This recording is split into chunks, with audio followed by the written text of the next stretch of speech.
Yes, well, things vanish on us, and we have to accept it. My grandfather couldn't believe I didn't know who Benny Leonard was, right? Because that was, and it's one of the.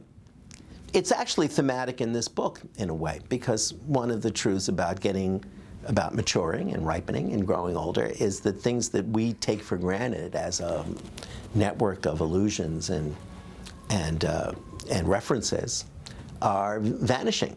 It's peculiar because we all came of age in a kind of little cultural bubble where very little changed for a very long time.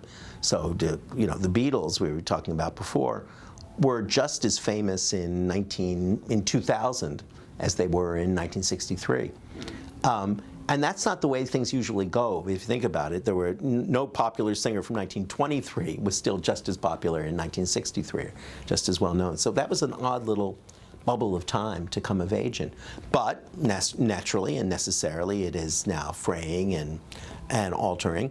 And one of the reasons why it is worthwhile as we age to take up new accomplishments, and I say this knowing how fatuously kind of adult education it may sound, but I say it unapologetically, is that we extend our lives that way. We genuinely reanimate our understandings, and we become addicted to that feeling of renewed humanity through new kinds of accomplishment.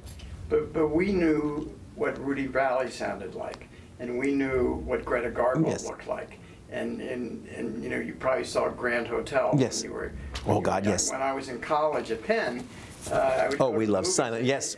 and see all these things. And I think the Gen Z and millennials somehow don't want to go past The Godfather. They don't want to watch anything that's not. I fear that's true. I have even with my wonderful and brilliant daughter, we have perpetual tussles about what movie we're going to see on a Saturday night, and I always want to see what generationally for me was classic, Sunset Boulevard or Double Indemnity or Forbidden Games or Grand Illusion or something. And she kind of has a slightly sour look. She loves Goodfellas and things, but you're right, there's a kind of break point. So she said, Dad would like to see that movie, the one with the locomotive just approaching the things. That'd be Dad's idea of a great movie. So yes, I fear that is a kind of a break in culture. That was after a long period of kind of hegemony, as I say, went from about 1963 to almost to 2013. You could kind of rely on people being conscious of the same pop culture references.